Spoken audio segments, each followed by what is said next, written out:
Yang terjadi adalah kita dibubarkan secara paksa dan dibantai. Ada 8 orang yang tewas dan juga ada 150 orang ditangkap.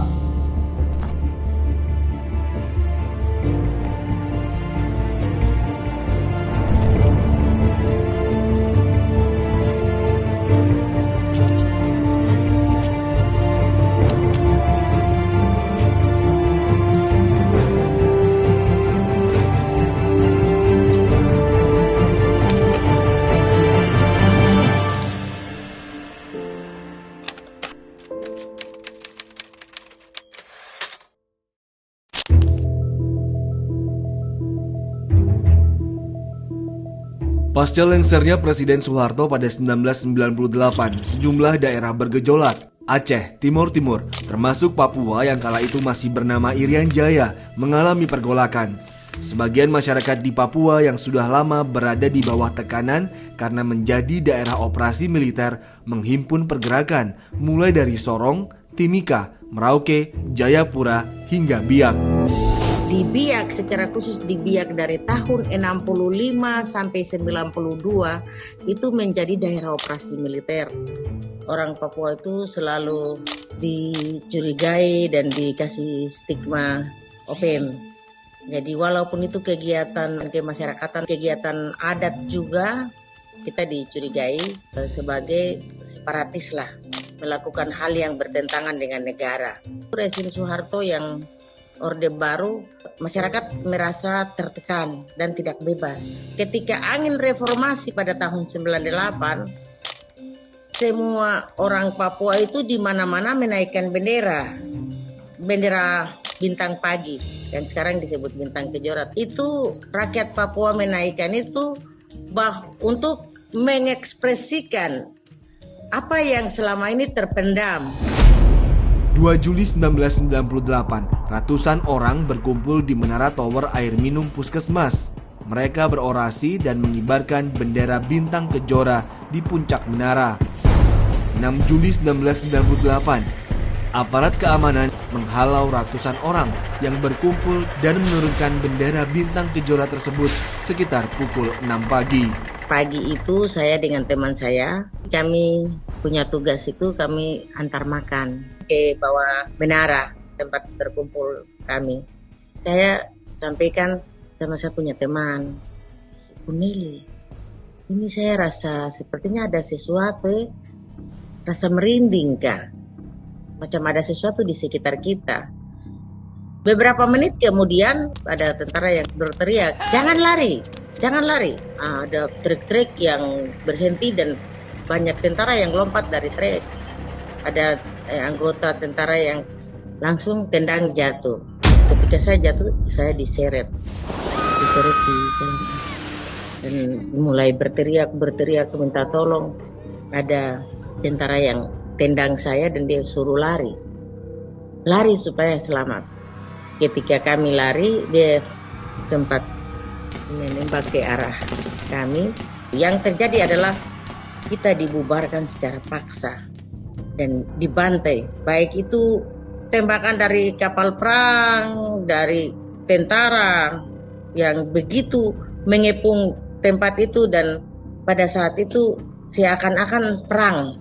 Yang mereka hadapi itu semua kami yang di bawah Menara Tower itu tidak bersenjata. Kami tangan kosong saja. Cukup satu orang saja pegang satu senjata saja mungkin bisa bunuh kami mati semua. Kenapa? Seakan-akan kami ini musuh mereka. Bukan saja mendengar suara tembakan, tapi melihat langsung tembakannya ke arah manusia. Dan itu membuat kami sungguh ketakutan luar biasa. Yang semestinya mereka lakukan adalah datang dan tanya, mengapa kamu menaikkan bendera? Persoalannya apa? Ada apa yang kamu rasakan selama ini? Itu tidak ada pertanyaan seperti begitu. Dan bukan saja di Biak, di seluruh tanah Papua itu mengalami hal yang sama. Inake sempat bersembunyi satu malam di sebuah rumah kosong, namun tertangkap keesokan harinya. Jadi waktu itu kami dibawa ke satu tempat dan di dalamnya itu banyak orang di tempat itu. Mulai di tempat itu kami disiksa lagi, dan kami melihat bahwa di dalam tempat yang kami tinggal itu banyak orang yang dipukul, disiksa. Mereka pergi siksa yang lain terus kembali lagi ke itu. Jadi tidak mati satu kali. Kalau hari ini saya sendiri juga bertanya-tanya, loh, kenapa tidak ditembak satu kali biar mati? Saya juga harus jalani hukuman 8 bulan penjara, tapi itu dijalani di luar. Karena pada saat itu saya tidak sehat. Kami ada beberapa orang yang harus berobat ke rumah sakit jiwa. Dari hasil atau laporan yang ada, tercatat memang ada 8 orang yang tewas. Terus kemudian 3 orang dihilangkan secara paksa, 32 ditemukan tewas di dekat perairan Pasifik dekat Papua Nugini. Terus ada sekitar 35 penangkapan, dan juga ada 150 orang di luar yang mereka yang sedang aksi itu juga ditangkap. Komnas HAM menyimpulkan memang ada pembunuhan, terus kemudian perampasan kebebasan fisik begitu, seperti pemenjaraan yang tidak sah, dan juga ada penyiksaan, penganiayaan atau persekusi. Dan memang rekomendasinya kasus biak berdarah angkat lah ya, diharapkan bisa diteruskan untuk penyelidikan dugaan pelanggaran HAM yang berat. Tragedi biak berdarah hanya satu dari lusinan peristiwa serupa yang terjadi di Papua pasca reformasi. Para korban masih menanti keadilan dalam ketidakpastian. Khusus para korban itu menginginkan untuk mendapat keadilan.